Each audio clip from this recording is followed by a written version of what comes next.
Hello, hello. Do I have anybody watching this? Anybody on yet? Come hit me up in the chat. I need to get my laptop here.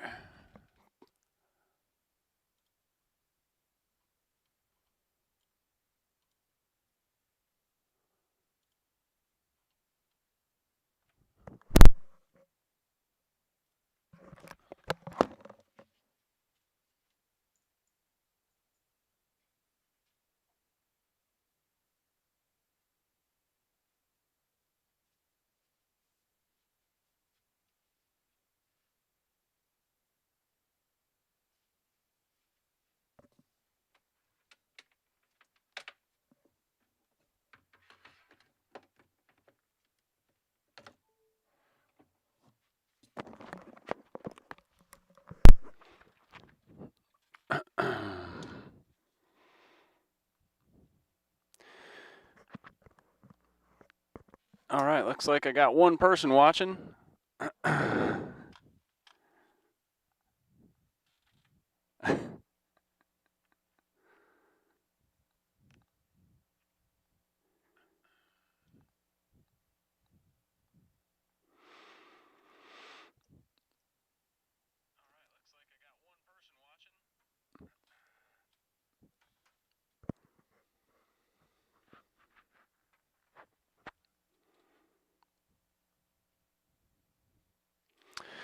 All right, so for those of you guys watching right now, my name is Snak Pak. I am a commercial pilot. Don't fly for the airlines. I have commercial ratings on helicopters and airplanes, single and multi-engine. I was a helicopter instructor in the Army for a while. I taught Blackhawks, and I got out recently, and now I fly EMS and also teach airplanes, flight instructor. So I'm gonna hop on here. Feel free to ask any questions that you might have. Let me see if I can put this chat window up here. Not sure where that goes. I don't do a whole lot of live stream, so forgive me for the setup process here. But I found some footage I want to play here. This is some pretty harrowing footage, so I want to warn you that this is, if you don't want to see any footage of the Air Canada crash that just happened, don't watch this. I put up a video on my channel that kind of goes in depth talking about some things about what may have happened here. So feel free to check that out on my channel. But I thought I'd just do a little live stream here. There's a couple other details that I neglected to put in that video. The first one is this this clip that it looks like it came from maybe the airport terminal. I'm not really sure, but this is the moment where the Air Canada flight lands on the runway, and then you'll see a fire truck here. I'm going to go to full screen. You'll see a fire truck here comes out. So the footage is a little grainy, and you can see the weather's not looking good. And that's one of the things I didn't put in my video that we're gonna check out here. I'm going to go look at the METAR data and see what we can pull out. So here's the fire truck. This is runway 4. Here comes the aircraft, and here's the collision. Not good. And you can hear, you should be able to hear this audio.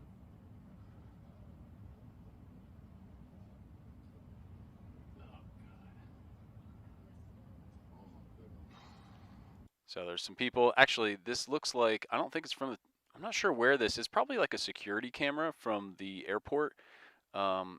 There's all kinds of live cameras around airports, especially big ones like LaGuardia, right? And so this looks like it's being, somebody took a phone and is filming on a computer monitor. It's likely from like the security office, or it could be from the tower, or it could be leaked out from the tower. Who knows, right? Who knows where this came from? But let's take one more quick gander at that. And not good at all, not good at all. So again, if you're just joining me, I see I got a few more people watching. My name's Snak Pak. I'm a pilot. I'm an EMS helicopter pilot now. I used to fly for the Army and was an instructor there, and I teach airplanes as well. I'm an airplane flight instructor. And my channel has all kinds of aviation stuff, but today we're just doing, I put up a video about this crash about an hour ago where I've got some details. Hey, it looks like I got some people commenting. Hope everyone's doing well today. Yeah, so do I. There's definitely a bunch of people who are not doing well from this crash, unfortunately. So it's not looking good. So if you don't know what exactly happened here, this is LaGuardia Airport.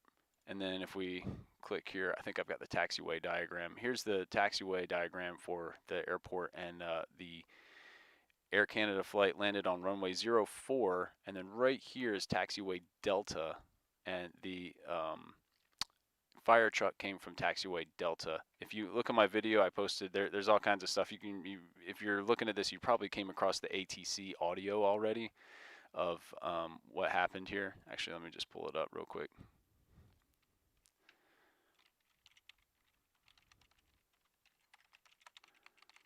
Let me see if it pulls up. Yeah, here it is. Southwest 3988. 3 ILS. Truck 1 and Company, LaGuardia Tower. All right. Truck 1 and Company. This is the truck requesting 1 and Company, permission. LaGuardia Tower. For Delta. Truck 1 and Company. Crossing 4 at Delta. Frontier 4195. Just stop there, please. Stop. Stop, Truck 1. Stop. Stop, Truck 1. Stop. You can hear the Delta alarm 2603, bell go going around. off. Runway heading 2000. You can hear the alarm bell going off in the tower. Delta 2603, go around. Runway heading 2000. Jet 646. Jet 646. 2603. LaGuardia Tower. Truck 32, runway 4 is closed, correct? Yes. Go on to runway 4 now. Proceed on runway 4. You have. So basically what happened here is the air traffic controller, the tower operator, cleared the fire truck to cross the runway as the other aircraft was landing. Now in my video, I was talking about how it's really a multi-tiered safety system here, right? It's not like just because the tower clears you to cross the runway and you're in a truck or you're in an aircraft or whatever, also just because the tower clears you to land on a runway doesn't mean that it's guaranteed to be safe. So it's everybody's responsibility to, hey, double check, right? Clear that runway. Now, I don't want to put blame on anybody, right? Because one of the things I neglected to put in my video is, and I noticed it after I saw the footage, right? This really harrowing footage here. First of all, it's at night. And in my video, I mentioned all the lights that would be on, right? So it's like, how do you decipher airplane coming down the runway from just the runway lights or whatever? But look at the weather here, right? The weather's not good. So what I want to do is I'm going to look up METAR TAF data. I should be able to pull this up on aviation weather. And this was at KLGA. And then we're going to let's do the past 24 hours. Now here's the thing I need to look up real quick. I need to figure out exactly when this crash happened. Let's pull up some news. I'm sure this will tell us. Yeah, I agree. CNN, thank you. Let's see if it gives me a time. If anybody can comment on the time. So Manny just gave me a question. Why didn't he stop and why didn't the airplane abort the landing? As I look at this video, it looks like the airplane had already landed when the truck was given clearance to cross. So look, he was given clearance to cross. Look, the airplane's already on the ground, right? Now, if we look at the taxiway diagram, this happened at taxiway Delta here. And the aircraft, this runway is 7,000 feet long, right? As indicated right here. So we got to think like this is probably about 3,500. Delta is probably about 2,000. The aircraft would have touched down around the 1,000-foot marker right around here. So it had already undoubtedly landed or was almost on the ground. And it's another good question because you're asking why didn't they stop? Well, I don't know if either the airplane or the fire truck even saw each other, right? And that's what I'm trying to figure out right now. Does anybody, let's see, here's the thing. Yeah, I don't know if I agree with you on that about the truck being at fault. I think it was, as I explained in my video, it's a multi-tiered system, right? It's a multi-tiered system of safety here. And that's why we're going to figure out when this happened. Because then I'm going to look up the TAF data. Okay, here we go. Eastern Standard Time. Go around. Collision occurs at 11:38 p.m. So we're going to look at this. Now, these times are in Zulu. LaGuardia is on Eastern Daylight Time, which is 6 hours behind Zulu. So that would have put this at about 0600 on the 23rd. So we're looking for right about here. This should be our METAR, okay? So check this out. This is a METAR. This is, it's basically a weather forecast for current conditions at an airport. And we pilots rely on this extensively to understand what the weather conditions are going to be like. So what this is saying, it's all in a code, right? What it's saying is METAR for KLGA, that's the airport identifier for LaGuardia, on the 23rd day of the month at 0551 Zulu. This is, that would be 11:51 p.m., right? And so let's see, this is 11:38. Maybe we have to look at the one before that. Yeah, let's look at this one, special. Okay, so this is a METAR and there's a special weather, which is really kind of like a temporary condition, right? So we'll look at the top one. We see the time. This would have been the weather about 15 minutes after the collision occurred, and then this was like 6 minutes after. Really, we'll just look at this whole block here, all right, because this gives us approximate timing. So it says the winds are 020 at 5 knots. So I talked about in my video why they always land into the wind. So they're landing runway 04. So the winds were coming from 02, which is just slightly slight left crosswind here, right? But the winds aren't very strong here, right? We're talking about 5 knots. So the winds aren't very strong. So winds definitely weren't a factor in any kind of collision, but being that the winds were relatively calm, when we get to the rest of this METAR, it's going to make a little more sense as to why the weather conditions really sucked here, right? So 5 SM, 4 SM, this is how much visibility they have. 4 statute miles, 5 statute miles, right? It's just think of it as like a regular mile, all right? So that's not really that great, right? Typically, you know, on a clear day, like look down here, it says 10 statute miles. I don't think it reports any higher than that, right? So that means it's nice and clear earlier on in the day yesterday. But right here, it's late night. The winds are calm. We're going to skip a couple of things here. We have 08/07. Right here it says 07/07. What these are the temperature and dew point spreads, and these are in Celsius, right? Anytime the dew point gets within about 2 degrees Celsius of the temperature, dew points on the right, temps on the left. Anytime those get within 2 degrees of each other, that is ripe condition for fog and mist, right? So we'll go back to where we were. We had pretty limited visibility. It's not terrible, but it's not great either. It's still, this would be considered marginal VFR visibility. So it's definitely not clear blue 22, but the visibility is not terrible. However, there is BR is the code for mist, all right? There's a joke in aviation that it's baby rain, all right, but it's actually a French word. It's like the French word for mist, like brille or something. I can't remember. I don't speak French. But okay, this just updated on me. Sorry here. We were looking at these right here. Now, SCT-004, what this is telling me is that there are scattered clouds at 400 feet above the runway, right, above the airport. That's not, like, very good, okay? That means that there's a scattered means, like, about half of the sky is obscured. So, undoubtedly, the Air Canada flight that was coming in was on a VFR, on an IFR flight plan, on an IFR approach, an instrument approach. So let's take a look and see what approaches were available there. Oh, hang on, let me get a 4 flight. Let's take a look and see what instrument approaches there are for 04.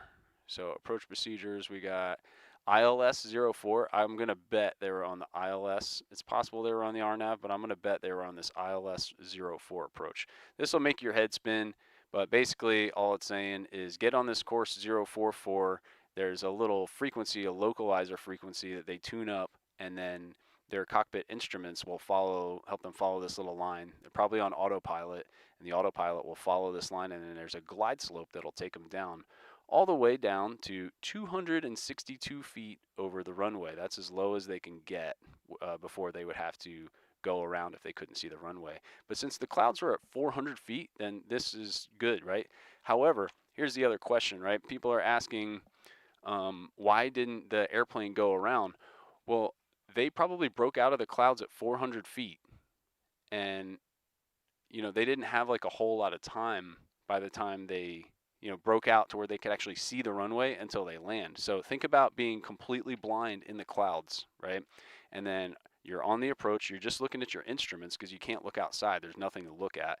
We're just looking at instruments, and then you break out of the clouds, and then all of a sudden, oh, there's the runway, and now it's nighttime, limited visibility with mist, and you're trying to decipher where where you're going to land, right? Where the runway is actually at, which lights are the runway edge lights, which lights are the taxiway lights, what's the, what are those flashing red lights over there? I don't know yet, right? So there's not a whole lot of time that happens. Oh, hey, Northland Air requested the Life Force. Hell yeah, man, that's my call sign. Trying to get delivery. Yeah, awesome. Hey, do what Northland Air said. Go to Flight Sim TO and see if some people will model my livery for my aircraft, my helicopter that I fly, my life flight helicopter. Yeah. So Jez Davis said Swiss cheese failure. That's what I'm going with here as well. When we talk about the Swiss cheese model, you think about if you have several slices of Swiss cheese lined up and they have holes in them, but they're at different spots. So if you try to penetrate, like, throw a toothpick through it, for instance, it might go through a hole in the first slice, but then it's going to hit the part of the next slice that, is like cheese right there on that trajectory. But every now and then, you might get lucky and be able to throw a toothpick through like 5 slices of Swiss cheese and all the holes will line up. And that's just kind of like a way to think about aviation safety in general when all these things break down. So now we know what the weather conditions were like. Yeah, ceiling is between 600 and 1,300 feet. It's variable, right? When they say ceiling, if we look further back, they said clouds were scattered at 400 feet and then overcast at 900. So SCT, OVC, these are designations that tell us how much of the sky is obscured. For scattered, it's about half the sky. For overcast, it's completely covered, right? So there are 2 different layers here, and it looks like completely overcast at 900. So when the airplane was descending, once they hit about 900 feet, and remember they're looking at a barometric altimeter, not a radar altimeter. However, it probably wouldn't matter much because LaGuardia is 21 feet above sea level, so it's not really applicable so much. But you're talking about 21 feet of difference. But they were 900 feet basically over the airport before they started to be able to see the ground a little bit. Now underneath of them, they still had that scattered layer they had to descend through, right? And then they break through that. Then here's the runway. Now we're going to try to land. And from the looks of this video, again, I'm going to play this video one more time for those of you who are just joining. This is footage that has just come out recently of the actual crash. Don't watch this if you don't want to see a devastating airplane crash. Here's the fire truck. And there it is. And I mean, that's absolutely catastrophic. But it looks like the plane was already on the ground, or at least close to the ground, when the truck started coming out, right? Which again, he was cleared by air traffic control. I'm assuming this firefighter looked down the runway and is just having trouble deciphering. And now this is grainy footage, but still, when you're in like this kind of visibility with mist and all the obscurations in the air, there's a lot of lights going on at this airport, and it's kind of hard to decipher which ones are which ones are for what, right? There's all different kinds of lights. You can look at that approach chart we were just looking at. Where was that? Here it is. And this right here, all these little circles you see here with little letters and stuff, these are telling me about all the different lighting systems available at the runway, right? So this P right here is for a precision approach path indicator, right? It's a PAPI, and it's a visual lighting system that tells you if you're too high or too low on your approach, right? So you can follow that.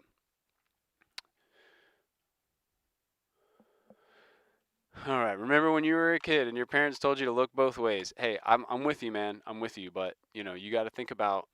And again, I neglected to put this in my video, but you got to think about these weather conditions, man. They were not favorable, right? And whenever they put this, whenever you see the speci, it's a special weather. Whenever you see that, they're telling you like, hey, watch out, because things are a little worse than they were just a short bit ago, right? You can see they're coming out on the hour every 51, on the 51 of the hour, 351, 451, but these specials are coming out in between, right? So these are hourly weather updates, but they're like, hey, things are changing a little more rapidly. We want to make sure, I can't remember what the cutoff criteria is for them to have to issue a special weather, but things are not getting better, all right? We'll just say that. The rest of this stuff is kind of irrelevant. AO2 just tells you what kind of system it is. These are just all the remarks. This is fine-tuning temperature. I'm not sure what the rest of this is. But yeah, ceiling between 600 and 1300 feet. So it's kind of varying, right? And that's a ceiling. That means like completely overcast or almost nearly overcast, like a broken, right? Up here you see a BKN broken at 4200 is what this says. You always add 2 zeros to these. So, but anyhow, yeah, that explains a lot. Good. I'm glad. Yeah, that's what I'm here for, man. And if you guys have any questions about this, again, this flight, it was Jazz 646. Jazz is just their call sign. And we look through the flight history, you can see a bunch of these got canceled, but this was their last one. Yeah, and it landed at 2337 on the 22nd. And so this was their flight path. They came from Montreal. It was a CRJ 900. It says Mitsubishi. I thought this was Bombardier. I don't know why it says Mitsubishi. Anybody know why it says Mitsubishi? No idea. Another great question. What would be the approximate landing speed for a CRJ? You're looking at, in miles per hour, at least 140, probably between 140 and 150-ish in that ballpark. So they are hauling ass, right? And they have to, because in order for an airplane to stay in the air, it requires velocity. Now, I fly helicopters. I can just hover in one spot because my rotor's spinning. It's always generating lift because it's spinning in a circle. It's always cutting through the air, and there's always velocity. So there's a lift equation, all right? And let's see if AI will give it to me on here it is, lift equation. Boom. This is a bunch of stuff, but here it tells you like easily, you know, what each of these things mean, right? And really how dense the air is, right? Because the air density changes based on a lot of things, based on weather, based on temperature, your altitude. This is TAS. This is your airspeed, right? It's your true airspeed. So how fast you're actually going factors into this equation. Angle of attack and then the wing surface area. So you multiply all this together, you get lift, right? And so if my velocity is too low, then my lift is going to be low. If any one of these decreases, then the lift is going to decrease. So therefore, if the CRJ was going any slower, then it would not be flying anymore, right? It would cease to fly. It would fall out of the sky. So that's why when you're on commercial jets and stuff and you're coming into land, I mean, you look outside, you're going real fast, right? You're not going to be slowing down anytime soon. But once they hit the ground, at that point, then they can hit the reverse thrusters, right? And then they can start slowing down. And it looks like he was trying. Now here's the problem, right? Let's say the pilot saw this fire truck at the last second. Maybe he saw him holding short right there, and he's like, "Oh, okay, everything's good." Now, another question we have to ask is the tower operator, right? The tower frequency that they were on. Was the tower operator talking to? Was he talking to the plane on the same frequency that he was talking to the truck? So let's see. We're looking for. Here we go. Tower 118.7. So there's only one frequency here for tower, right? There's another one here that's on UHF. So, you know, and it's possible that maybe the fire truck was on UHF, but I don't think they would be. I don't think they'd have any reason to be. There's another tower frequency down here. I wonder why it's way down here. Like it's like maybe a secondary, an alternate. I don't know. But I can only assume, and I don't know this for a fact, but I can only assume they were on the same frequency. So if I was on final and I heard the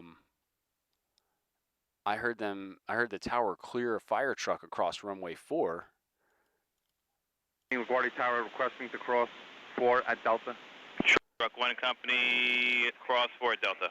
All right. I mean, the dude's on approach right now. He's like on his instrument approach. If I heard that, I might like say, "Hey, you planning on putting a truck on the runway right now? Because we're about to touch down, you know?" So again, I don't know. I didn't hear anything in this clip from Jazz Southwest 646 or whatever it was.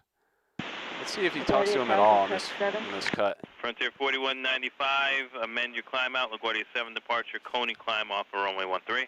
Tower Delta 2603, ILS 4. 2603, stand by. All right, now look, he was talking to, so that's what I'm thinking here. I think that was a ground controller. It's possible that the guy we're hearing was the ground controller because he's talking to this Frontier flight dude on the taxiways, right? So anytime you cross the runway, you should be up with tower. However, sometimes they'll be talking to it. The ground controller and the tower operator are both in the tower, and they're talking to each other. And he might have been like, "Hey, dude, you good if I cross this guy or cross 4, whatever?" Like, you know, they had to have been talking to each other. So maybe what we're hearing is the. Climb out, LaGuardia 7 departure, Coney And the other option, the other thing is that there's maybe one guy controlling all of it because. climb off of runway 13. Tower Delta 2603, ILS 4. 2603, stand by. Who's the vehicle needed to cross the runway? Truck 1 and company, LaGuardia Tower. Truck 1 and company. Oh yeah, so he Truck was 1 and definitely company, talking to LaGuardia Tower, that requesting Delta cross flight. 4 at Delta. Truck 1 and company, cross 4 at Delta. Truck 1 and company, crossing 4 at Delta. Frontier 4195 to stop there, please. Stop, stop, stop, stop, truck 1, stop, stop, stop. Stop, truck 1, stop. Stop, truck 1, stop. Delta 2603, go around, runway heading 2000. Jet 646. Jet 646, I see you collide with a vehicle here, just hold position. I know you can't move. The vehicles are responding to you now. Yeah, so he was definitely talking to a lot of different people, right? So, you know, there may have been some crossover as to who that particular controller was talking to, what region he was controlling, whether it was, you know, the actual tower or the ground frequency. But it sounds like he's talking to people who are on the taxiways and the dude crossing the runway and the people coming in on approach, right? Because he called that go around for the Delta flight. So, yeah, I really don't know. Yeah, and it's definitely going to happen pretty fast. Speed of sound is 767 miles per hour. That's not actually true. The speed of sound depends on the temperature, right? So actually, a lot of the like in a 737, they have a Mach number, and it's always a decimal because the aircraft's not rated to break the sound barrier, but they go of like 0.7 something Mach, whatever it is, but. Speed of sound is not constant. So it says this in dry air at 20 degrees Celsius, it's 343 meters per second, right? Is the speed of sound 700? But again, you have to adjust that for temperature. The colder it gets, the slower the speed of sound gets because the air gets denser, right? So again, if you're just joining us, my name's Snak Pak. I'm a helicopter pilot and an airplane pilot. I instruct on both. I fly EMS now, EMS helicopters, and also teach airplanes. And we're going over what happened here on the Air Canada crash.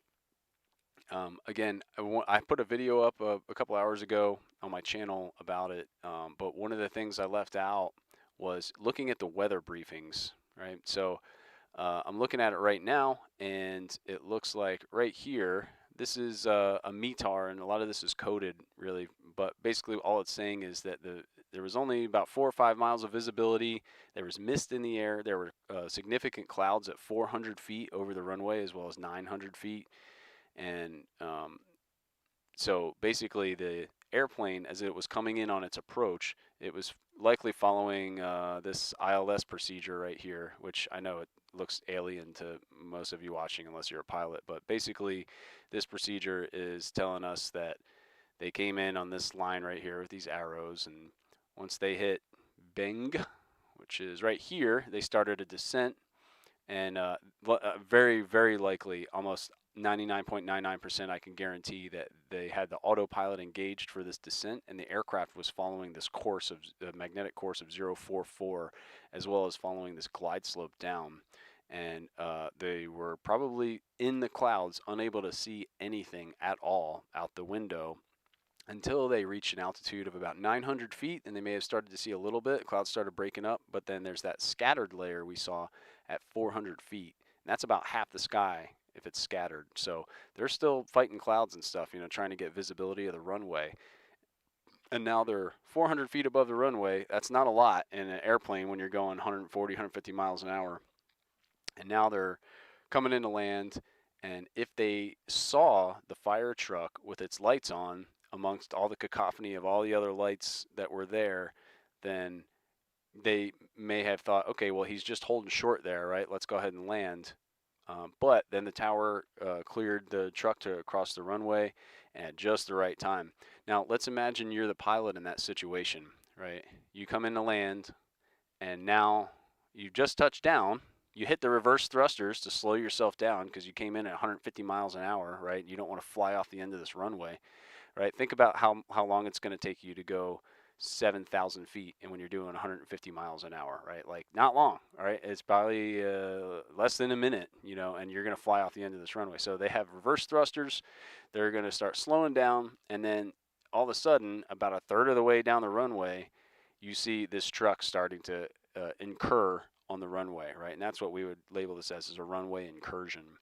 So basically, you got to make a decision, and I'm not sure. And again, I think once the NTSB gets involved, they are going to line up this ATC audio right here with this footage right here and any other footage that they may get. But they're going to line this up, and they're going to see exactly when the aircraft touched down, and they'll figure out about how fast it was going at this point. But let's say you just touched down right now. We're on the ground coming out to the left side, and then you see that fire truck. Dude, what are you going to do at that point, man? Like, so if you already started braking, you're losing speed rapidly. Well, remember I was telling you about this little lift equation over here. I think I closed it out. But if we look at that lift equation, well, I need a lot of speed to be able to get this thing back off the ground, right? So if he saw him last minute, there's not really a whole lot that can be done about it, especially if he maybe saw the truck and then was like, oh, okay, cool, he's just holding there, let's go ahead and land, and then the thing starts coming out at him. What are you going to do, right? You go full thrust, you're not going to get enough speed to be able to take off and go over that fire truck at that point, right? It's just not going to happen. And you can only slow down so fast, right? So I don't really know. All right. I'll read some of you guys' comments here. That looks tremendous. Subscribe. Thanks for subscribing, Frisht.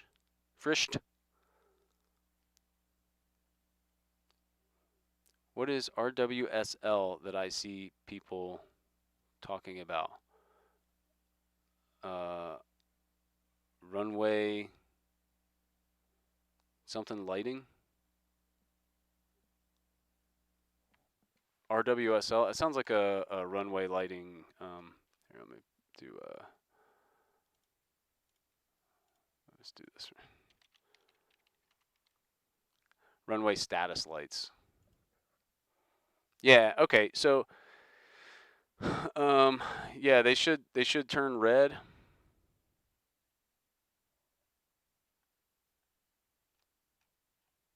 Do they have them up here? 20 U.S. airports shown below. LaGuardia, yeah, they have them here. I don't think I've ever used these. I'm trying to think if I've ever been to any of these airports. I've ever flown personally. Let's see. Did I fly to DFW? I was over in Denton for a while. Orlando. I don't think I've ever flown into any of these airports personally. I mean, I've been on aircraft that flew into them, commercial flights and stuff, but yeah, so runway status lights. I've heard about these again. I've never used them, but it automatically signals pilots and vehicle operators when it's unsafe to enter, cross, or begin takeoff. These lights, which are approximately 20 airports, blah, blah, blah, blah. So uses complex software algorithms and adjustable parameters to process the airport surface surveillance. So basically, from what I'm reading, it's, yeah, runway entrance lights. So the lights should have turned red when the pilots were on approach here, if that truck was on there. However, watch this video again.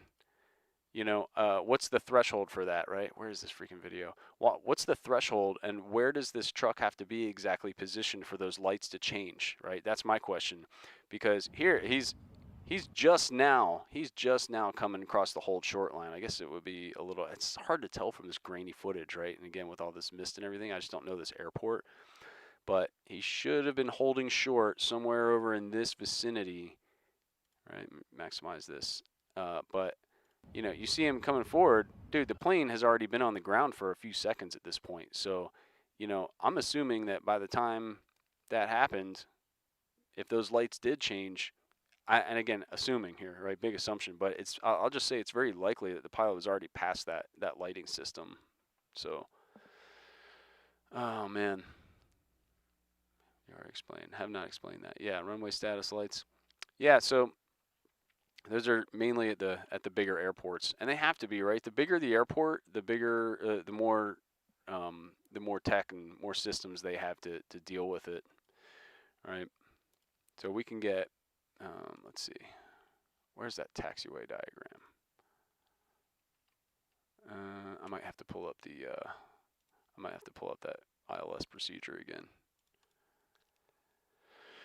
Bloop. If it looks like I'm clicking really fast, that is a pilot skill that we have had to develop. You know, pilots used to have to bring these big bags full of publications. You'd have this big book of these procedures that you're looking at right now.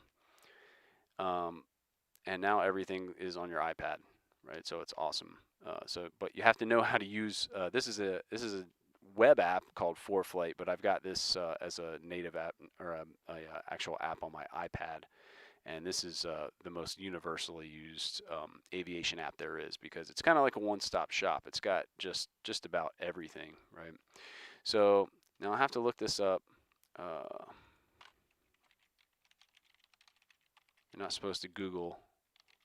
You're not supposed to Google when you're a pilot. But let's see, codes.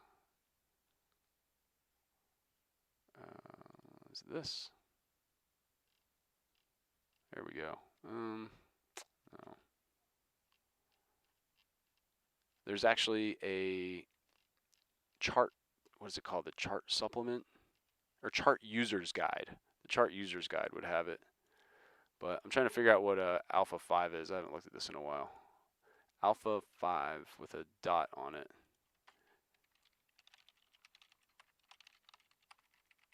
I know the P was for Pappy. Medium intensity approach lighting system and runway alignment indicator lights, a Mauser, right? So this looks like a rabbit. We call it the rabbit. Let's see if I get a picture of it. Image. Oop, there it is. So you see these lights right here. These will light up in a sequence, right? And you see it actually looks like this, and they'll light up one at a time, but really fast. So it's like bloop, bloop, bloop. And so let's see. Yeah, that's the Mauser. Let me see if there's a video of it. There's got to be a video.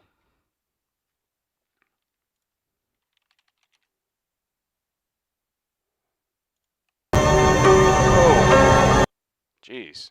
There it is. There's a little Mauser. Bloop, bloop, bloop. You see him? We call it the rabbit. You follow the rabbit, right? And again, and then right here to the left, right here, this is great. Right here to the left, you'll see 2 yellow lights, or really it's 2 white lights, and then 2 red lights, right? And that is the Pappy. When we look back on that diagram I was showing you, where is that? We see the P right here. That's the Pappy, and that is the precision approach path indicator. So this pilot right here in this video is doing a great job because he's got 2 white and 2 red, right? So what happens is each one of those lights, it's got a light in it, and I think it either has 2 different color light, both color lights, white and red, or I think maybe it has like a red filter on one of them, but they're angled at different angles, right? And they're calibrated to be just right to show you if you're on the right approach path, right? If you're on the right glide slope. So if I come in way up here and I'm on a really steep glide slope, like that's very dangerous because I'm going to build up a lot of airspeed as I'm flying down to the earth, and by the time I get to the runway, I'm probably going to be going too fast to land. Versus if I'm too low, what's over there, you know, on the approach path of the runway way down below, right? Are there houses? Is there a tower or something I can crash into? So you got to make sure you're in between there, you're on the right glide path. If you see all 4 of these red, you are way too low. If they're all white, you're way too high. Versus maybe 1 red and 3 white, I'm a little above the glide slope, right? But 2 red, 2 white is what you want to see. And then there's like discount Kirkland brands of these that just have the two lights. So 1 white, 1 red is what you'd be looking for. But yeah, that's the Pappy. All right, let's see. We got some more questions. Oh man.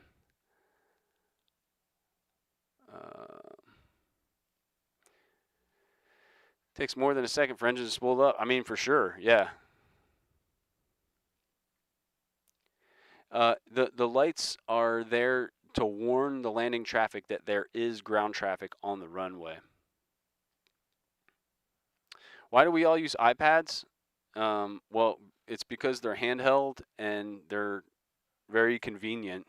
So I'm not going to bring like a whole laptop in there, right? A lot of times cockpits are cramped and there's not a lot of room in there. We got a lot of buttons and switches and bells and whistles and all that that we got to hit. So we want to have access to all that. I just want like a small iPad right there. And why wouldn't we use another type of pad? I mean, do we look like we would use off-brand equipment? We're pilots. I'm not going to use garbage. Like I'm going to use a real name brand piece of gear. Apple invented the thing, and I mean they're very reliable. That's the other thing is reliability, right? Apple, and there's a lot of Apple haters out there, but their products are just more reliable. They just are. They may not be quite as capable as like a Windows thing where you can do a lot more with it. I think if you're like a tech guru, but Apple stuff is easy to use. It's quick. You can get what you need quickly, and it's user friendly. He's a mechanic.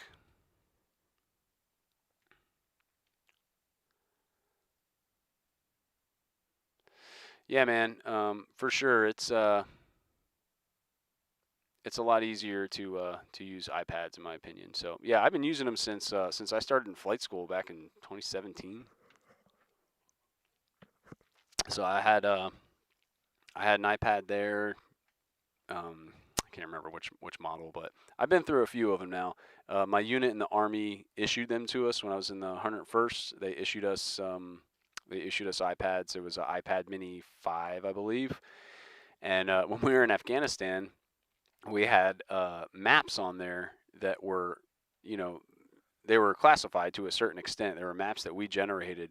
And because of that, like we couldn't bring them back. And I can't remember why. It was like, well, why don't we just delete these maps off and then we can bring our iPads home? And they're like, no, they have to be destroyed. So we had to like destroy all our iPads. We couldn't bring them home. They had, they were, and it's all about classification, right? There's all kinds of rules with classification. And, I mean, it's a good thing, I guess, because none of us, I was a warrant officer, and none of us were high enough ranking to leave $85 billion worth of equipment to the Taliban.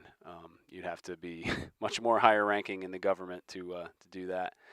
Oh yeah, hey, here we go. Commander Classified, make sure you hit that like button. Thanks a lot. If any of you guys have questions at all, excuse me, if you're just joining me right now, sorry, I keep burping. I'm drinking a lime LaCroix. They're delicious, but they're very bubbly. If you're just joining, my name's Snak Pak. I got an aviation channel here. I was a Black Hawk helicopter pilot in the Army for a while, and an instructor, and now I fly EMS helicopters, and I'm an airplane instructor. So I'm just kind of going over what happened last night at LaGuardia with this Air Canada crash. A lot of people are just wondering, like, how's this even possible, right?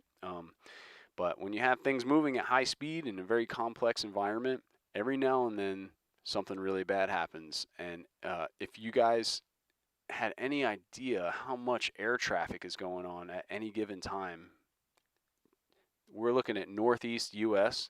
I guarantee you this isn't even all the airplanes. They're not all populating because there's, I mean, like, let's try to zoom in and see if there's like more stuff in this blank area. No, maybe not. But I mean, look at the density of traffic here. It's kind of staggering, right? You see as I zoom in, more and more showing up. There's a ton of air traffic going on at any given time. And I mean, now we go to the whole world over here. All right, look how there's this big bubble in Iran. Nothing going on there. At least nobody with a ADSB transponder, right? The reason why you can see all these people, this is just one site that shows you live air traffic. I like this one for various reasons, but the reason why you can see all this air traffic is because all these aircraft have a transponder on board, and one of the newer requirements, and it doesn't have to be on everywhere, right?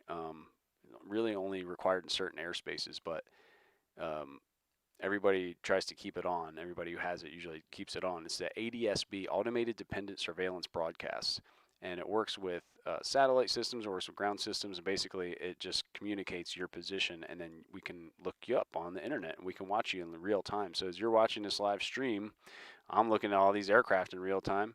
Who is this? Not applicable. We don't know who this is. Dassault Falcon? I don't know. But here's a United Airlines 567. There's a very slim chance that one of you who's watching this is it has a family member on board this United Airlines. You cannot truly delete data. It could always be recovered. Yeah, that's probably right. Probably right. So, oh man. Here, let me want to show everybody this live stream here. Hang on a second. I'm gonna copy this. See if I can put this up and get more people to.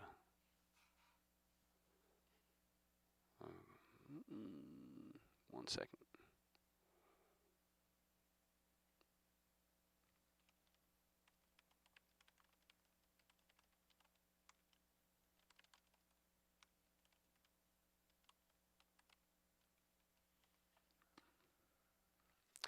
All right, so let's see if we can get some updates. I'm going to go over to X.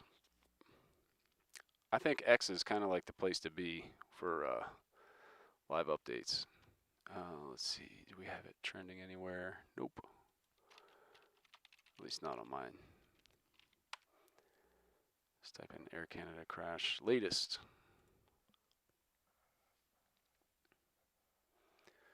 All right, we already saw that. Transportation Minister Steve McKinnon. Well, what did I just do? Just to reiterate that we are obviously extremely shocked and saddened by. All right, yeah, I'm sure you are. Yeah, by the way, this was a Bombardier CRJ 900, and this is a Canadian-made aircraft. And the U.S. uses a lot of these aircraft. It's the same company that made the CRJ 700, which you might remember was the model aircraft that crashed, collided with the Black Hawk in Washington, D.C. about a year ago. Let's see. There we go. Streaming live updates. Hey, if you're just joining us, welcome. My name's Snak Pak, helicopter pilot, airplane pilot, flight instructor. Welcome to the channel. We're just going over some live updates. I want to kind of come back to something I was talking about earlier. Right now I'm just looking at some of the latest updates that are being posted on X. See if there's anything. Panic seconds before fatal air crash. Yeah, we already listened to this. Just trying to see if there's any updates on this accident and see if here's that footage we saw. Really awful footage. It doesn't look like there's been anything big, but as a pilot, I can tell you some things. I was looking at the weather forecasts or the weather updates for when this crash happened, and what we were looking at basically was saying that there was limited visibility, there was mist in the air, and there was low clouds, right? And you can actually see the clouds over here. Like it's not the best weather to fly in. It's totally fine to fly in, but the thing is that the aircraft was basically completely blind when they were coming in to land until they got about 400 feet over the runway, right? At least according to the weather that was being reported at the time. All right, so you can look all this up, and I just pulled up a METAR TAF data. Oh, whoops, here it is. And I just looked this up for LGA, which is the airport identifier, and I just did last 24 hours. And it was right about here. This would have been the Zulu time, so this is what I was looking at. And you can decode this. You can ask AI to decode this for you. But basically, it's just saying there's only 4 or 5 miles of visibility, mist, scattered clouds at 400, overcast at 900. And so a lot of people are asking, like, how could the airplane not have seen the fire truck and vice versa, right? Well, there was limited visibility, I'll just say that. And the airplane couldn't see anything at all, right, until they got probably 900 feet over the runway, which is not a lot. And they're descending at 140 miles per hour, so they're losing quite a bit of altitude per second, right? I have to do the calculation to figure out how many feet per second that is. But Snak Pak Live, what's up, Ocean Girl? You're my girl. Ocean Girl is like my biggest female fan. You know, oh, so you know I am not, nor have I ever been in the military.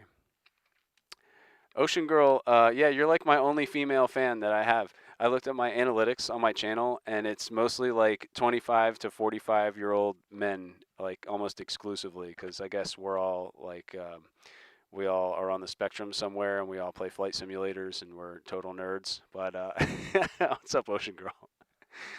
Yeah. So hey, I need you, Ocean Girl. I'll have you know, my good friend Caitlin. I just did an interview with her. She's like a senior warrant officer in the 101st Airborne Division, and like a senior instructor pilot. And yesterday I got to do an interview with her. So I'm going to be posting that probably Saturday.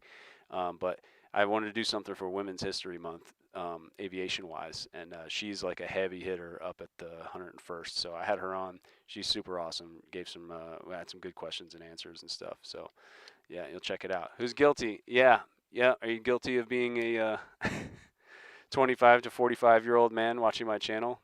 YouTube tells me everything about my my audience, and that's pretty much it.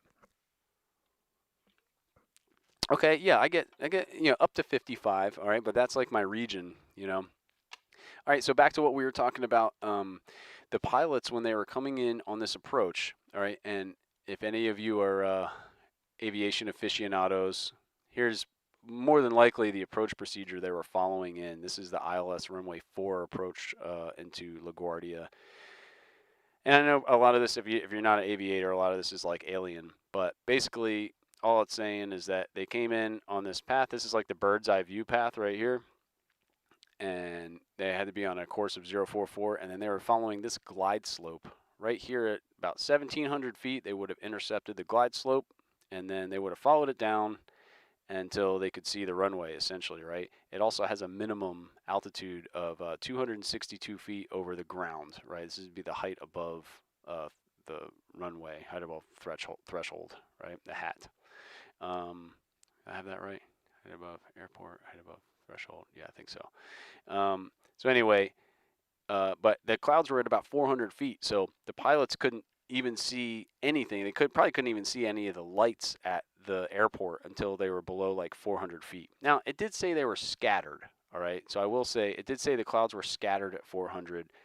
However, they also have this special weather. They said ceiling. It also says over here ceiling variable between 600 and 1,300 feet, right? So maybe 600 feet. Really, we're splitting hairs here, right? When the clouds are that low, you don't have really any visibility of the airport until you get really close to it, right? Now, it's perfectly safe with all the instruments and systems they have, and I would bet like all my Dogecoin right now that they had the autopilot engaged as they were coming in on that approach. Now, they may have disengaged it right before touchdown, or I can't remember if a CRJ 900 has an auto land function. I know like a lot of these planes have auto land, so they may have just had on auto land, who knows? But as we look at this video, again, this is, if you're just joining us, this is a pretty harrowing video, all right? We see that this truck starts to slowly pull off, and the airplane has already landed and is hauling ass and are probably desperately trying to slow down. So here he comes. This plane's already cruising, man. So that they can only slow down so much, and if they had already landed and began slowing down, then they can't get that speed back that quickly to be able to take off and go over the fire truck. So it was not a good situation. Definitely not one I would want to be involved in at all. Sometimes these things happen, and we heard from, let me see if I can pull up this audio again. Cross 4 at Delta. Truck 1 and Company, cross 4 Delta. Truck 1 and Company, So that's the crossing tower 4 that at Delta. Truck 1 is the fire Frontier truck. 4195 to stop there, please. Stop. So the tower operator just cleared the truck to cross on Delta, which is over here, right? This is runway 04, and I think, is that Delta? I think that's Delta right there. I can't tell. But they cleared him. The airplane was coming from down here, from the bottom left of the screen, right, to come land. The truck was just talking to this guy, FFT 4195. That's Frontier Flight, right? If you've ever been on Frontier Airlines, they're low cost airline. And some people complain about them, but they're, get you where you need to go for a cheap price. But Frontier, he told him to stop there for a second, and the Frontier pilot is now watching everything that's transpiring. And let's see if this has the full audio or not. Stop, truck 1, stop. Stop, truck 1. Stop. Okay, so now JZA 646, that's Jazz 646. Their designation is JZA. Jazz is just their call sign. It's Air Canada, right? You can see it here in the clip. But they're landing right now, and he's like, stop, stop, truck, stop, stop, stop. Stop, truck 1, stop. Delta 2603, go around, runway heading 2000. All right, and so now he's talking to the Delta airline. This is a guy on approach as well. He was coming in number 2 behind Jazz 646, and Delta Airlines, he wants to land, but they're like, nope, go around. We just had a freaking accident on the runway. Like, you can't land here, right? So I assume this flight got diverted. Actually, let's take a look. Let's find out. What was it? 24. Crap, I got so many freaking tabs open here. Where's my X? 2603. So let's look up here. DAL 2603. We can look at past flights. It would have been the 22nd at night. Probably this one. Diverted to JFK. There it is. So they got diverted, right? I don't even have to watch the video. They got diverted to JFK. So they were coming from Detroit. This is not the plane that crashed. This was the Delta Airlines that got diverted. So let's take a look at this. He was told initially, here he comes in on approach. The accident is about to happen right here. And then the tower operator says, Delta 2603, go around, go around. He then tells him to fly runway heading and climb to 2,000 feet, right? Let's see if he does that. Here he comes. He's flying runway heading. He crosses through 2,000 feet there. And that's probably just because the tower just gave him a quick, like, hey, fly runway heading 2,000 feet, get out of here. Like, I got to attend to this emergency right now. And then he probably transferred over a little bit later to the approach controller. And then the approach controller was like, hey, go ahead and keep your climb in, right? We're going to divert you. Now, they came over here, and it looks like they were getting some vectors. Looks like they didn't really know what to do with him for a minute, so they just put him in, like, this little holding pattern. Yeah, just have him do a few loops, and then, okay, go ahead and head over to JFK. And then they came into JFK and landed at JFK, right? So they were good, all right, but that's why you're hearing that. Jet 646. Jet 646, I see you collide with a vehicle here. Just hold position. I know you can't move. The vehicles are responding to you now. Is the runway closed? Delta 2603, go around. Runway heading 2000. Heading 2000, go around, 2603. No, Commander classified the opposite of 04 would be 22, right? All you have to do is just add 180 degrees, and it'll show you. Where's that taxiway? Here you go. Here's 04. Opposite is 22, right? So just add 180. All these are is just on a 360-degree radial, and they take the last digit off, right? So here's 31, and it's heading. Let's see if my video is going to do this. I have to do it opposite. Here we go. So yeah, 310. 32, 33, 34, 35, there's 360 direct north, and then we start over at 010, 020, all the way to 090, which would be, east. And so, yeah, they just take the last digit off, and then that's why if you ever seen that movie, Catch Me If You Can, Leonardo DiCaprio is talking about landing on runway 44, and I was like, what are you talking about? That's impossible. So I don't know if that was like some kind of little slight, or they just were bad at didn't have like good aviation consulting. Yeah, I think that's the ELT, or it may have been just like a tower alarm system. I'm not an air traffic controller, so they've got some stuff in there that I'm just not familiar with. Now. One, stop. Delta 2603, go around. Runway heading 2000. Jet 646. Jet 646, I see you collide with a vehicle here. Just hold position. I know. Yeah, so right now the tower is talking to Jazz 646 after the collision, right? So we were watching the footage, like they were not going to respond back to him, and we all know why. But I mean, what else can he do? The tower's like, oh my God, like, yeah, okay, hey, you guys, I know you can't move. We're sending emergency response vehicles are responding to you now. And then you can hear. Go around, 2603. 2603, go around. Runway heading 2000. Heading 2000, go around. There's that runway heading 2000 for the Delta flight we were looking at. Truck 32, runway 4 is closed, correct?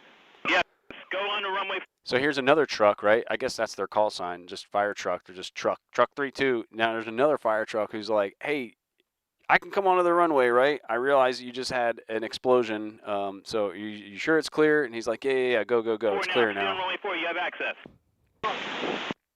Tower, car 90, runway 422 is closed at this time. 90, roger. LaGuardia Tower, vehicle 98. 98. 98. Vehicle 98. Vehicle 98, please show at this time, runway 42. Truck. Okay. So I don't know what the rest of that was. I'm going to go to my channel real quick because in the video I posted, I have a part of this. Let me see if this will just take me to it. Yeah, here we go. Hey, Ocean Girl commented. What's up, Ocean Girl? Let me see here. Yeah, so here's the one that I was looking at. Truck here, right? And you can hear this, or you're going to hear me talking again. Here we go. Tower operator desperately trying to get the fire truck. Yeah, so here's the really hard part. I got the word that we're going to be close for. Okay, so go around, but there's just so much radio traffic. Truck 2, runway 4 is closed, correct? Yes, go on to runway 4 now. Proceed on runway 4, you have access. All right, so now you can hear that this is another fire truck, right? Truck 32, I guess it was. All right, truck 32, he's confirming that the runway is closed because he probably just witnessed what happened, and he's like, hey, the runway's closed, right? Can I get on the runway now? So they're immediately responding to the accident that just happened. And I think there was another emergency they were responding to earlier that led to that truck 1 just stopped there earlier, right? The Frontier flight. Okay, so here I am live again. Sorry, you're looking at me twice on here, but this was that Frontier flight that was told to stop, and we can listen to what he said after the accident. This is like heartbreaking, man. He's telling him, hey, I got to where we're going to be closed. Okay, let's listen. This is where it's really tough to listen to. A little while. If you want prepare to return to the ramp, let me know. Yeah, we got stuff in progress for that, man. That wasn't good to watch. Yeah, I know I was here. I tried to reach out to my stuff, and we were dealing with an emergency earlier, and I messed up. No, man, you did the best you could. Yeah, so dude, the tower operator, I mean, he must feel, I mean, his whole life is like destroyed now. I mean, you know, being in this industry is, it's really tough because you have those moments, and everybody has them. Every pilot, every air traffic controller has a close call, and you're like, oh my God, like that could have been an absolute disaster. And then what would I do with the rest of my life? Like, how would I move on from that? And it's all of our worst fears is, you know, getting into some catastrophic accident, not just dying ourselves, but being responsible for other people's death, you know. So, you know, that's why most pilots you meet are very diligent people, and we do things as safely as we possibly can. And in this instance, you know, we have a tower operator who cleared this aircraft across the runway while the other aircraft, or cleared the truck across the runway while this aircraft was landing. Well, the truck, it's up to them to make sure that the runway is clear. Just because you got cleared by tower doesn't mean, you know, you're good to go. And then the aircraft needs to be looking at down the runway to see, you know, if there's anything down there they're going to smack into, like a fire truck. But you got to remember the weather was really crappy, right? The airplane was just coming out of the clouds. And so they had a matter of seconds to decipher the situation. Like, okay, hey, I got the runway. Runway's in sight.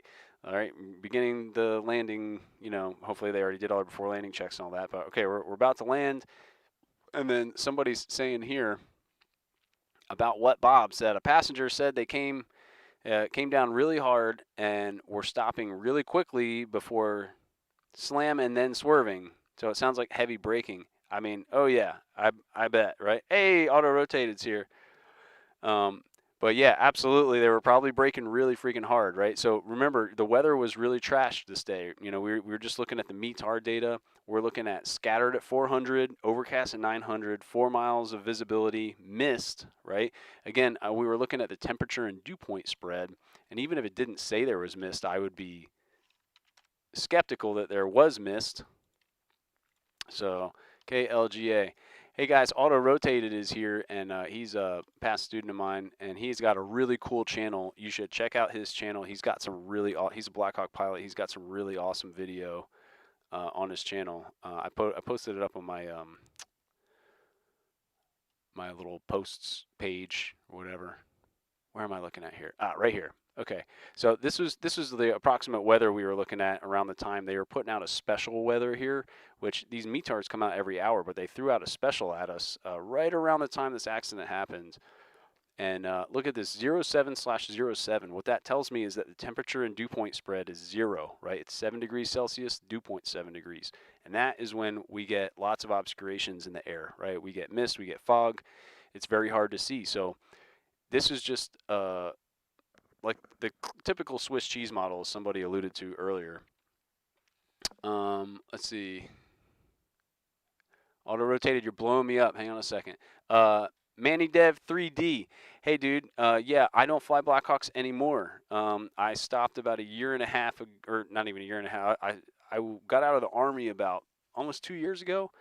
And before that, I was a active duty Black Hawk instructor at the flight school down at Fort Rucker.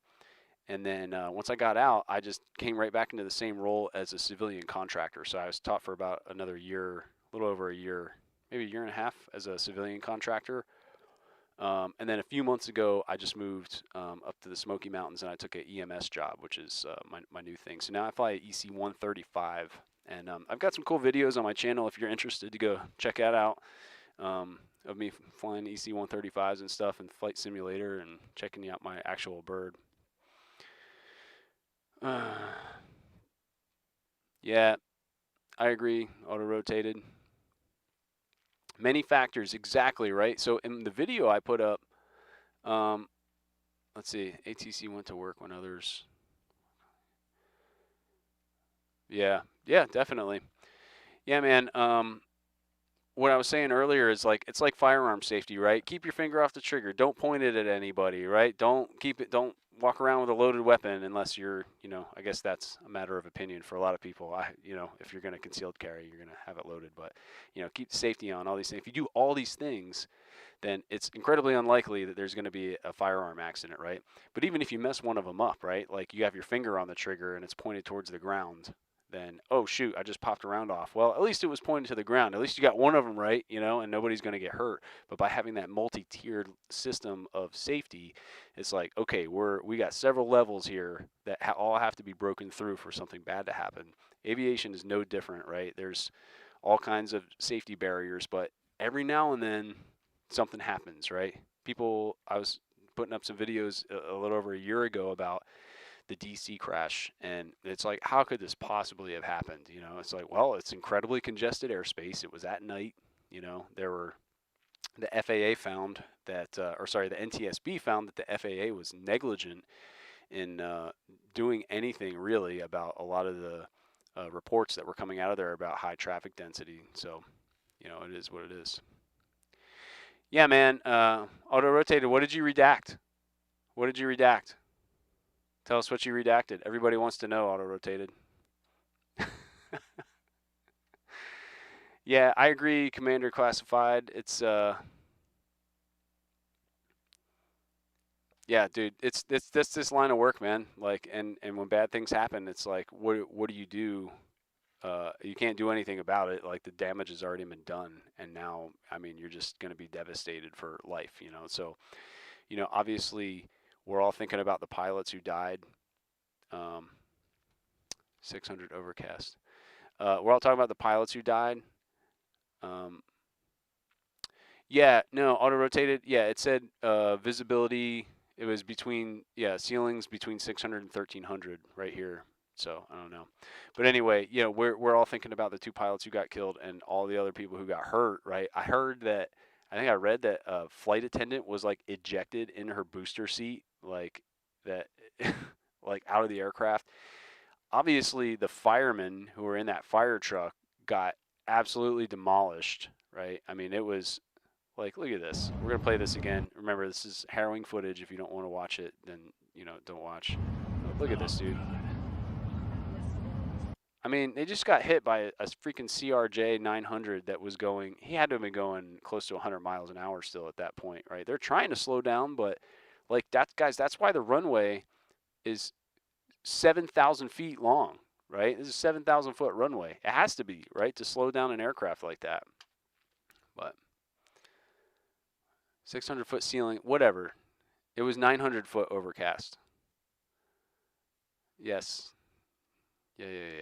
This guy's trying to correct me, like he's the instructor.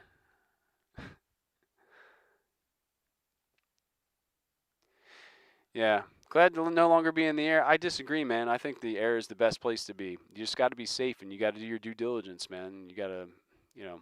But again, obviously, you have to be a little bit crazy. There's a story I used to tell, and I don't know if Auto Rotated remembers me if I had told this to him, but um, look, guys, you're watching my channel. Everybody knows pilots.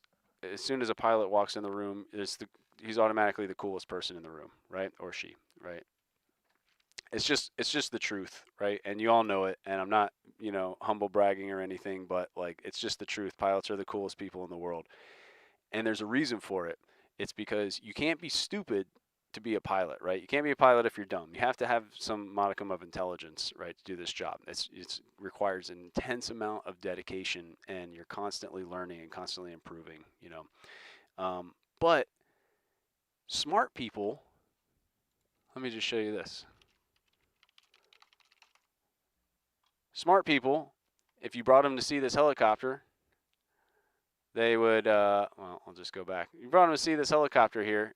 They'd be like, wow, that's really cool. And you ask them, hey, you want to go for a ride? And you'd be like, no way. I'm not getting in that thing. I'm not stupid. So pilots, in order to do this for a living, you have to be smart, but you also have to be a little bit crazy. And that combination makes us the coolest people in the room, regardless of where we're at. It's just the truth. I'm sorry. I'm sorry if that's bragging or braggadocious, but you all know it's true. You all know I'm right. But anyhow, yeah, part of this job is, sometimes things get dangerous, and being good at what you do will keep you above the margin of error normally, right? So you have a better chance of living to an old age. There's an old saying that has been told to me by a lot of pilots, but if you're not in the aviation industry, there's an old saying that says there are old pilots and there are bold pilots, but there are no old, bold pilots, right? So once you've had a few experiences where you nearly lose your life, you earn a new respect for what you're doing, and you start to maybe take it even more seriously than you had before, right? And it's usually after things like that. Yes, yeah, auto rotated. And I left. I was but the learner. Now I am the master. Dude, this guy is amazing. Paratrooper. I think you have to make pilot in command first there, buddy, before you start thinking about tracking. When are you going to make PC?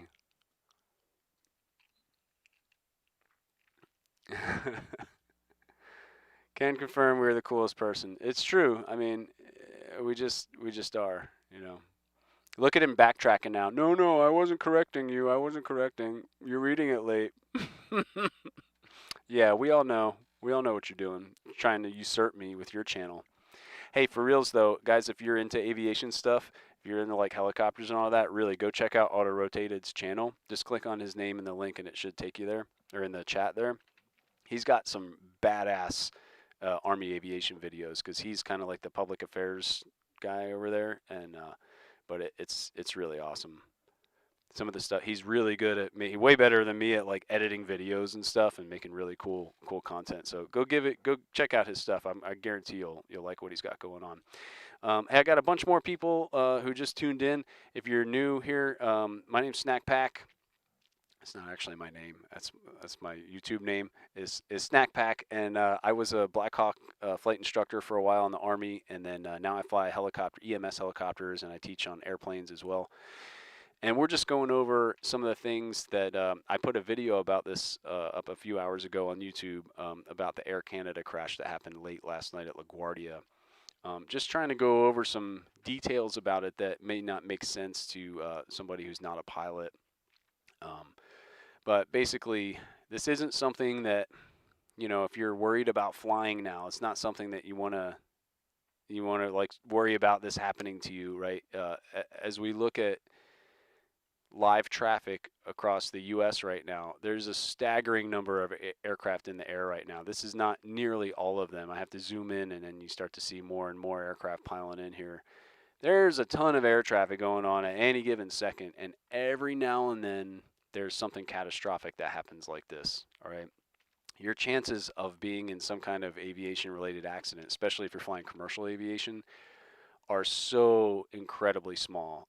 It's like not even scientifically relevant, if you're statistically relevant, really. But every now and then something like this happens, and of course it's all over the news, because what's our worst fear, right? Is your worst fear having a heart attack? Probably not, right? You're probably eating fried chicken at least once a week, or eating your freaking Chick-fil-A or your fast food. You go eat all that sugar and stuff, right? And we don't think twice about it. I'm just as guilty, okay? I try to eat well, but sometimes I eat the garbage. And you know what? The biggest cause of death in America is heart disease, right? And nobody talks about that because it doesn't make the news, and that's what everybody's dying from. All right, but the minute we have an aviation accident, it's like, oh my God, everybody freak out. Now, I'm not saying this wasn't a terrible thing, right? We lost 2 pilots here, a bunch of people got hurt. This air traffic controller is probably depressed beyond belief right now. Poor guy. Like, I feel so bad for him, but I wouldn't worry about like the state of commercial aviation. The bigger issues are like the TSA problems and the price of oil right now. That's what's kind of wrecking everything. But all right, let me read some of this. You'll have rights. I'm just reading your comments here, guys.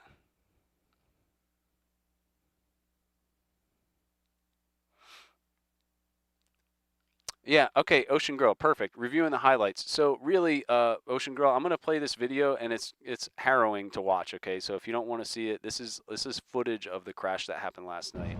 Here comes the fire truck. Here comes the plane. He was already on the ground. Boom. Catastrophic accident, right? Both the pilots were killed. A bunch of people were hurt, and basically what happened is the tower cleared the truck onto that runway. But then he was like, wait, stop. Let me see if I can find it here.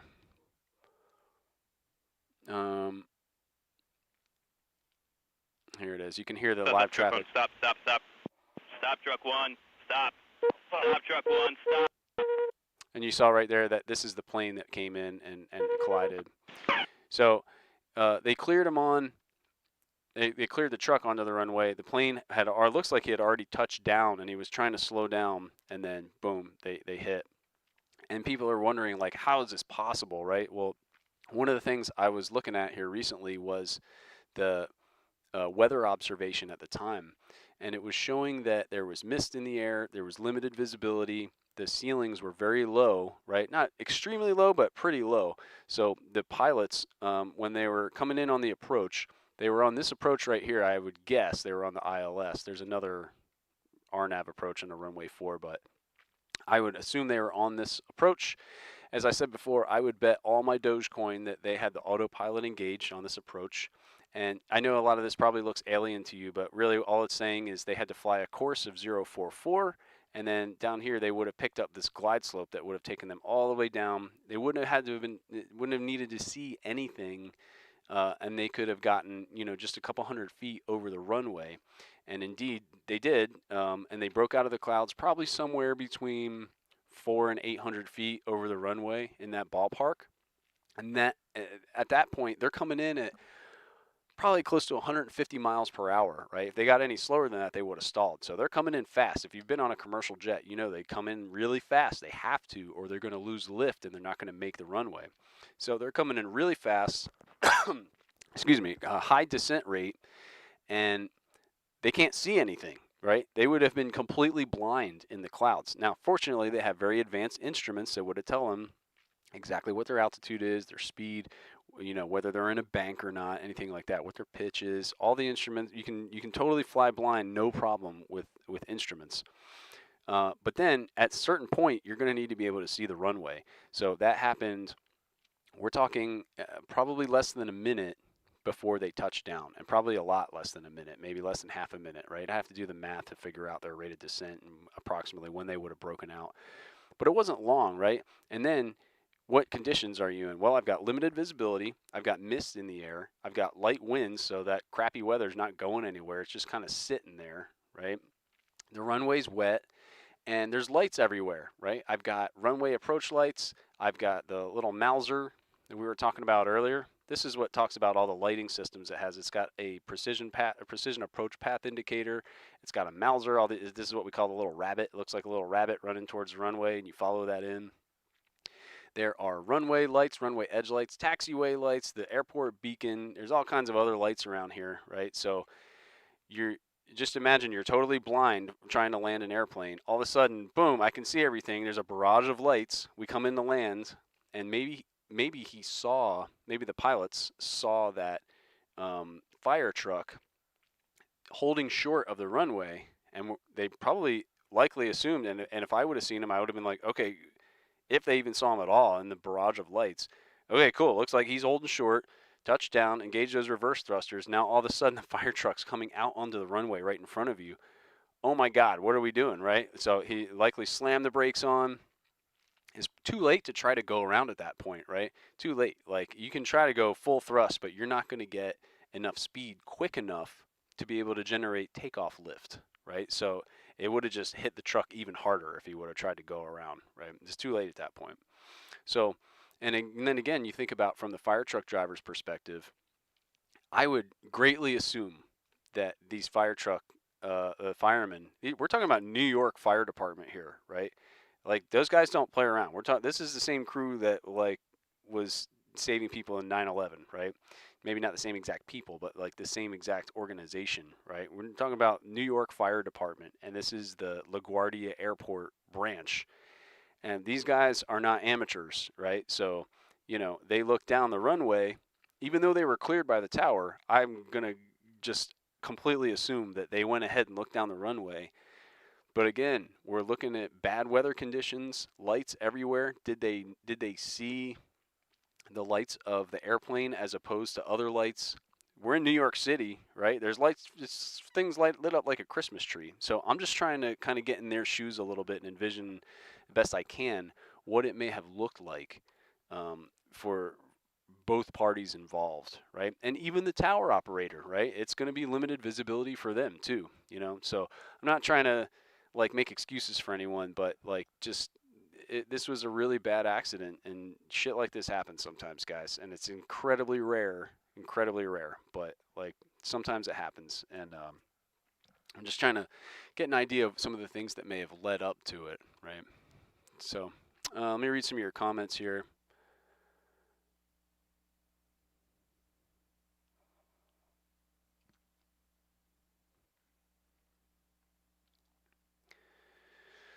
All right, so Ocean Girl, hopefully you're a little bit caught up on what we were talking about. Aeromed. The vehicle on the ground drive with ADSB. I don't think so. I don't think they have ADSB.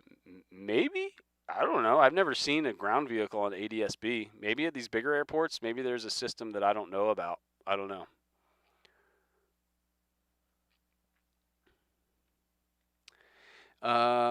Yeah. Yeah, I mean, it could. And like, well, and the airplanes have TCAS too, right? But that's for other air traffic, right? It's not going to warn you about a ground vehicle.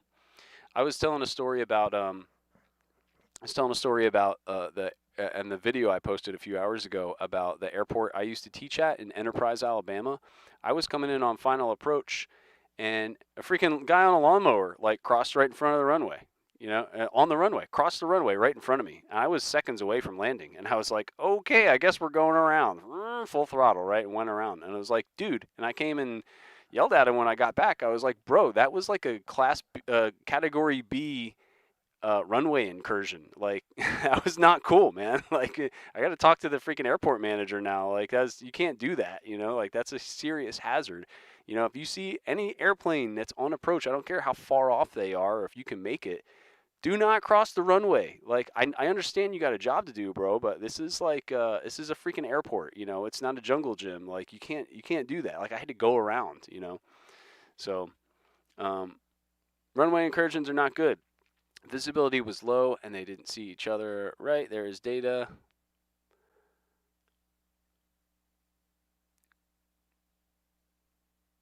Networking problem. Yeah.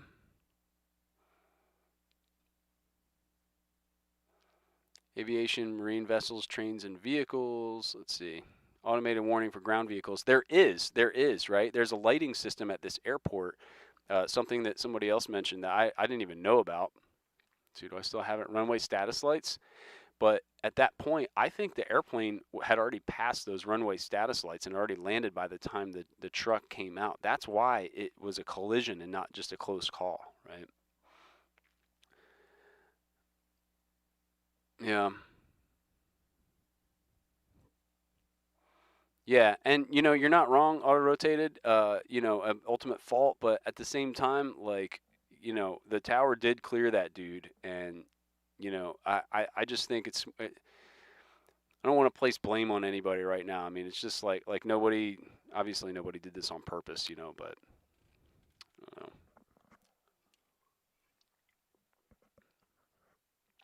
Yeah, told to look both ways. Which speed was the truck driving? Not very fast. I would say less than 20 miles per hour from what the video looked like. Okay, guys. I'm gonna read Kenny Q's comment in a funny voice, in like a funny accent, like I'm giving a lecture. The foreign is built upon the blood and sacrifices of previous mistakes. I'm just messing with you. You're totally right. This will definitely bring more regulations regarding ground vehicles. Completely true. Completely true. I guarantee that once the NTSB gets through with this. My thoughts on that, Ocean Girl. I mean, here's the deal. I'm a pilot, and my certificate can be taken away. My pilot certificate can be taken away at any time by the FAA if they find any reason to take it away. So I would never say anything bad about the FAA, but I've heard people say things like it's an overbloated bureaucracy and things to that effect. So you can take that for what it is. I would never say anything like that because I am subject to all their regulations, and it is what it is. But yeah, I mean, I'm not sure if you're referring to some of the recommendations that came out of the DC crash. The NTSB made a lot of recommendations. There was a lot of the controllers in the DC area were complaining to the FAA saying, hey, we have a huge influx of commercial aviation traffic over the last several years, and we've always had these helicopter routes here, for decades, for a long time. I mean, it's Washington D.C. You got CIA there, obviously the president, the White House, Senate, all that, and and the FAA was like, oh well, here, let me put this on Brian's desk, and Brian was like, oh, I think this is a job for Samantha, and then Samantha's like, you know what, I'm gonna send this over to Bill, and it just kind of they kicked the can down the road until there was like a horrible accident and killed 67 people, and that's not me saying that. That was Chairman Jennifer Homendy of the NTSB, and there was a hearing. Excuse me, there was a hearing with all the big players, all the aircraft manufacturers, the Army, PSA Airlines, everybody was there, FAA, and Jennifer Homendy kind of like laid into the FAA representatives that were there, and I will say I took absolutely no pleasure in seeing that, not at all. As somebody subjected to the rules of the Federal Aviation Administration, I would never laugh at anything like that or be satisfied with anything like that. But I watched it in complete objectivity, and that was that. Because again, I would never say anything bad about the FAA ever. But cool. Well, hey, let's check X and let's see what the latest is here. See if we can get any updates. What is this? See, there's some really stupid people on X. I'm just trying to figure out if there's, it looks like all the same stuff. Air traffic control audio, yeah, we already heard that. Here's the footage. Doesn't look like we're getting anything new. I mean, look at this freaking, this photo. I mean, oh my God, dude. It looks like a bowl of Fruit Loops or something that's been like sitting in milk for a while. It's like completely destroyed, dude. Like it's devastating damage, devastating. I saw some people showing diagrams of the CRJ, and there's the cockpit, and then there's a lavatory, and then there's the what do they call it, where they prepare the food? I can't remember what they call it, but there's that, and then there's like first class seating behind that, and like all that stuff got like tore apart, man. I mean, it's tough to look at. Miraculous survival at LaGuardia. Flight attendant, here it is. This is what I was talking about earlier. Was ejected from Air Canada Express plane during a deadly crash. Let's listen to this. Let's see if we can. This is TikTok. Oh, this is some other aviation professional. We know the 2 pilots were killed upon impact. The nose is low to the ground on that aircraft. It smashed into the center of a very large fire truck. The pilots were killed, and there was apparently a flight attendant, according to 2 sources familiar with the matter, who was in her jump seat near the front of the plane, and that flight attendant was found in the jump seat outside of the plane, injured, but she is going to be okay. So that's just sort of an incredible story in terms of the level of impact and the sheer luck that this flight attendant was able to survive after the part of the aircraft was sheared apart. We know Good the 2 God. pilots. I mean, that's insane. That's insane. Here is the footage. What is this? Is this some kind of? Okay, I think I just got played right there. So it doesn't look like there's really anything new coming out about this. I think maybe the president made some remarks. Plain President Obama. Okay, there's a bunch of opinion crap here on X, but if you cipher through all that crap, sift through all that crap, then you can usually find the latest and greatest on X.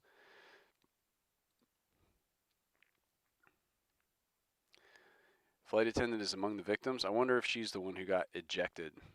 That's insane, man. Imagine that, dude. Like, imagine, and this was a night flight too. It's almost midnight when they landed. And imagine being the crew and you're like, okay, this is the last leg, guys. Let's let's knock this out, go hit the hotel. We got to be up early in the morning for our next leg back home to Montreal.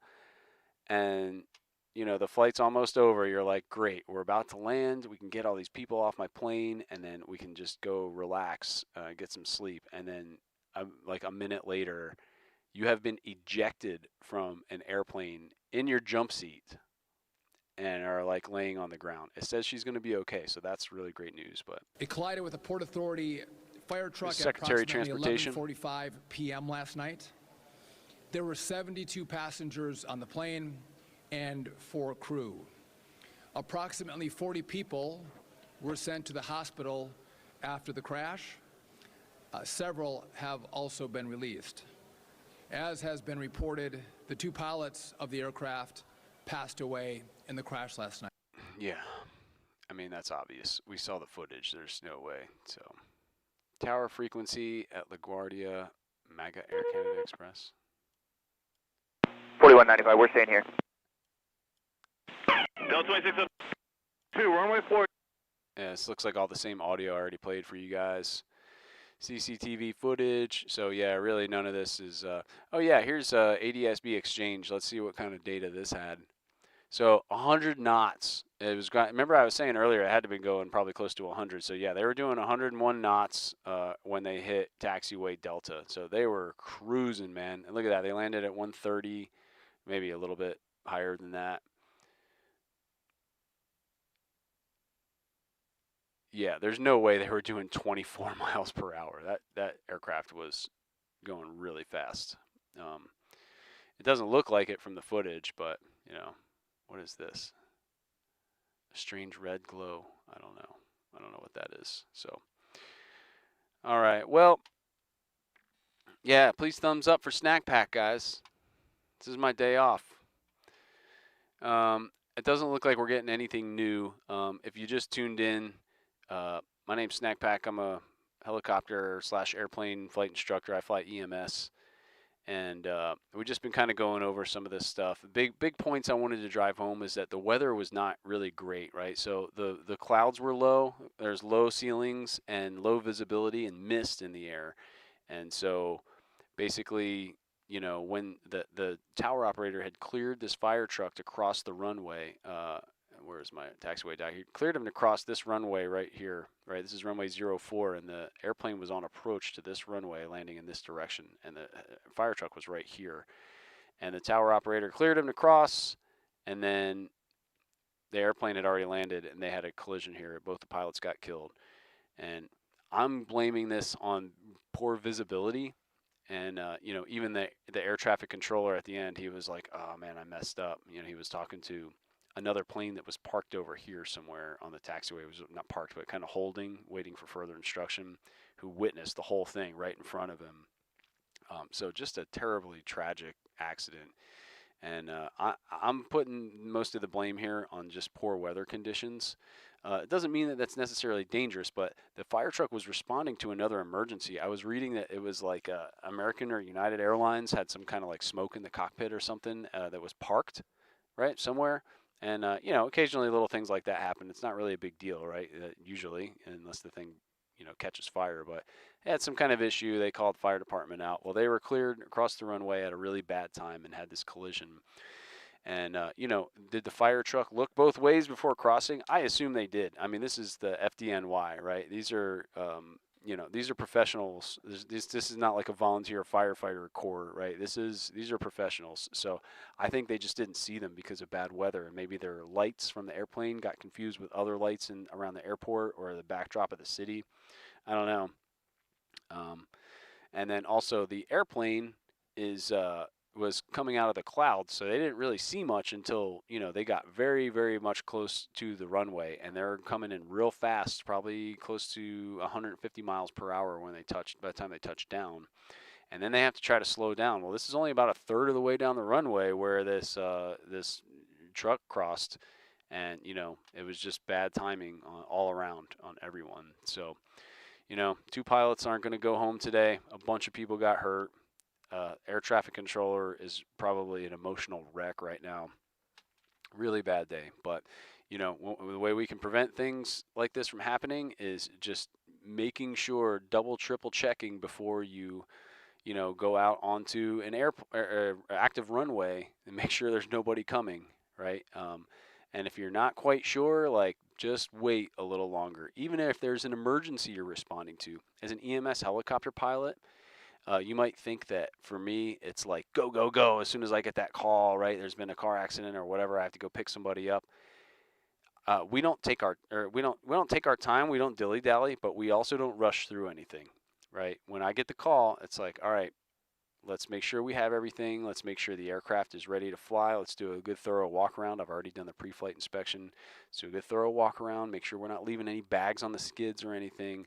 I'm going to use my checklist to start up the aircraft. I'm going to fly safely to get to the pickup zone and then safely to get to the airport, making sure I contact everybody I need to talk to, air traffic control, clearing me through different airspaces, looking at weather, making sure I'm not about to go fly. If it's going to be bad weather, I don't even fly into it. I won't even take off. I'll be like, I can't take the flight. The weather's too bad. I can't fly in that. You know, I'm sorry.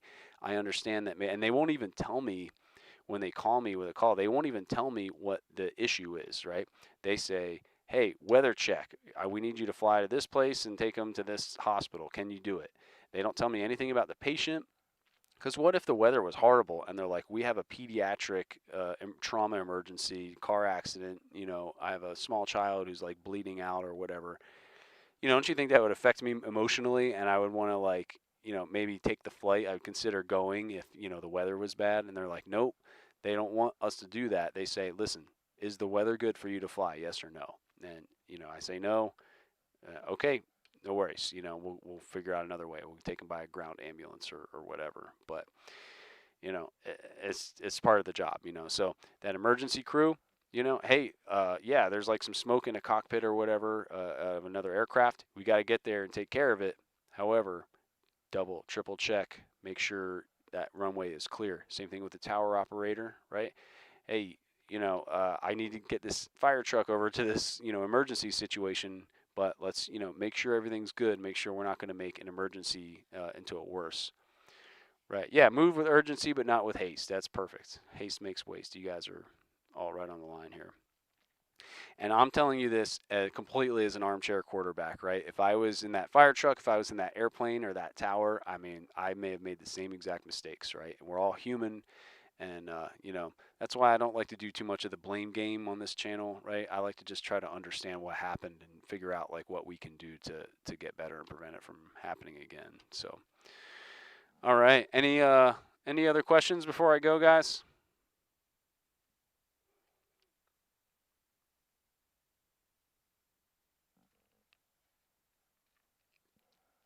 Don't think so. Well, thank you all for joining me. And if you want to, if you missed a lot of the details here, I did put a video up a few hours ago about this crash where I got into some of the details about it. If you're curious, other than that, it's been real. So you guys have a good day, and definitely think about these pilots who just got killed today, and you know, everybody who's hurt.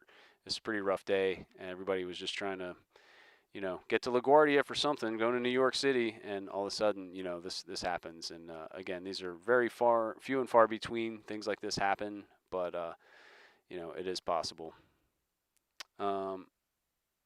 Yeah, Ocean Girl, I think the guys in the fire truck are okay, or they're alive, but I'm assuming they're like very, very badly hurt. Yeah, check out some flying videos. Frisch, I got a lot of cool stuff. I do a lot of stuff in like flight simulators, so I can show you, you know, what I actually do in real life. Because my company won't let me post any videos of me with like patients and stuff, obviously for like HIPAA laws and all that. So I've got some flight videos up there too.